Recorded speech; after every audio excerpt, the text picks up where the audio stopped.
The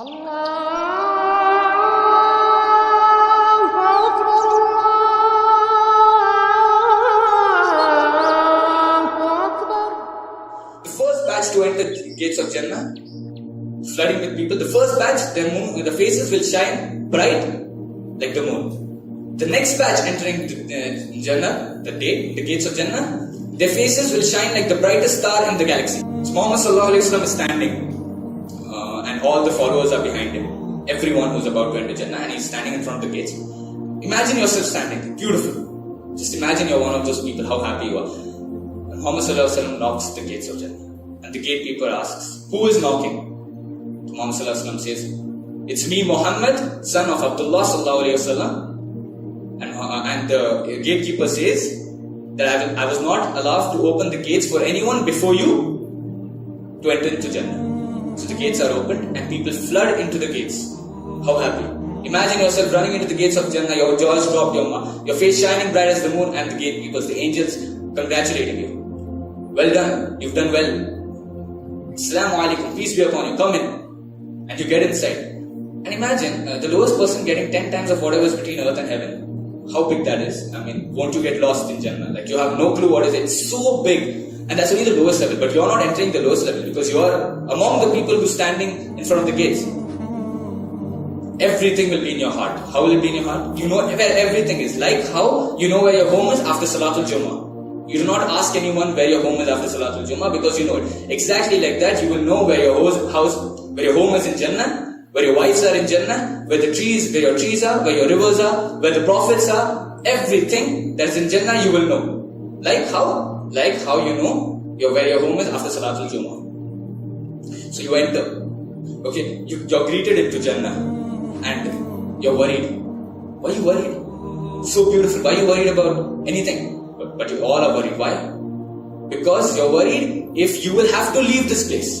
If you will get ill, whether you will die.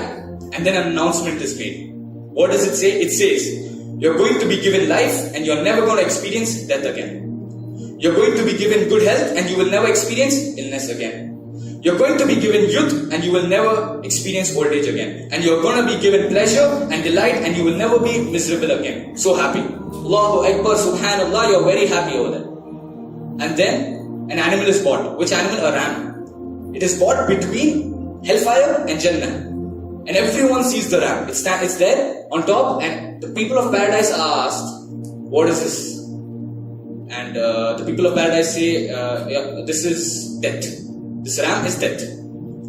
So then death will be slaughtered. Ram will be slaughtered, and from that it will be told, "Oh, people of paradise, you will remain in paradise forever, and there will be no death after this." And then it will be told to the people of hellfire, "You will remain in hellfire forever." It is narrated that if anyone was to laugh and be happy from their birth till the death, it would be the people of paradise. And if anyone was to cry out of sadness from their birth to death, it would be the people of Jahannam. Allahu Akbar, protect us from the hellfire. Now, once all this is done, you're very happy, everything is beautiful, everything is unimaginable. Nothing in this world is capable of being in Jannah. Why?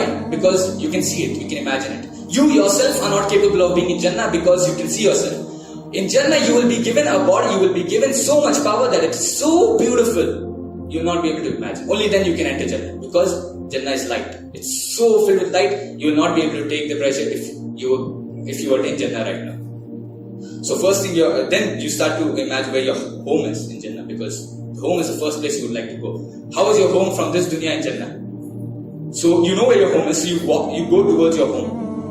So on the way to your home, while you're going to home, you start seeing the buildings of Jannah. And how are the buildings of Jannah? The buildings of Jannah are made of alternating bricks of gold and silver. Gold and silver. And what is the cement? The cement is made of misk, a sweet fragrance. That is cement. What are the pebbles in Jannah? The pebbles on the ground. They're pearls and corals. Pearls and corals. What is the soil of Jannah? Saffron. This much saffron is much more expensive than this much gold. I am not giving measurements, but that's true. This much saffron. That's the soil of Jannah.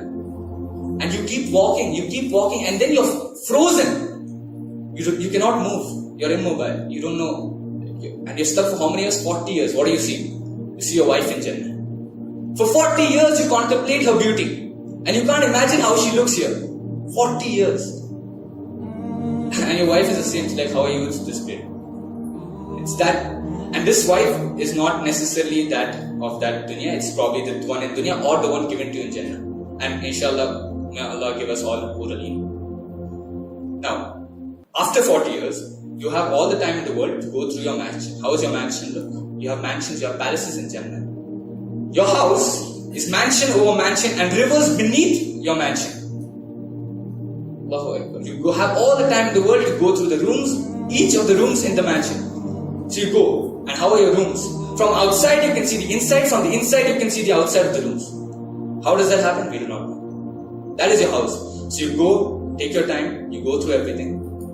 You're seeing, you're marveled, you have no clue, everything is beautiful, everything is unimaginable, and then you're hungry. What do you want? You want to eat something. People, beautiful looking people, they'll come in beautiful clothing, a beautiful smile on their face, and they will serve you food that you've never seen before, unimaginable. The taste. You eat, and then you're thirsty, you go outside to drink water from the river, so pure, and you ask, where is this water coming from? It's the water that goes under your mansion. Allahu Akbar. In Jannah, you have rivers of pure water, pure milk, luscious honey. You have rivers of wine that does not intoxicate you but tastes like wine. There's no sadness, there's no illness, there's no sweat, there's no, you do not need to have a bath, there's no dirt, there's nothing. Everything is pure. Everything is whatever you desired in this life and much more high, much higher in Jannah, much higher. You can't imagine. That's the beauty of Jannah. And then, a caller calls to the inhabitants of Jannah. What does he say? O inhabitants of Jannah, Allah wishes to meet you. Now you want to meet Allah. So, a vehicle is ready for each and every inhabitant of Jannah. A lot of people are sad. We cannot imagine the beauty of the vehicle. And they are taken to a vast area. In the vast area, we see a throne. The throne is of Allah. It's beautiful, it's light, it's huge. It's magnificent. And you're sitting there. Each of you are given a station for your position. Every single inhabitant of Jannah is in that location. Everyone, the station is according to your level in Jannah. Some people will be standing in light. Light is their station. They'll be standing or sitting on light. Some will be sitting on pearls, jewelry, gold, silver. The lowest level of Jannah will be sitting on a cushion made of misk. Allah will ask you, are you happy? You're in Jannah, but He asks you, are you happy? Is that a question that needs to be answered? You say, yes, Allah, we are happy. And Allah asks you, is there anything that you want? Anything more that you want? And Allah, the people are like, yeah, no, Allah, this is enough for us. This is way more than enough for us. And then Allah removes His veil. And you see Allah. And everyone who sees Allah's face shining so bright, their faces will shine as bright as the moon. Allah make us those who are able to see His face. Allahu Akbar. You see the face of Allah.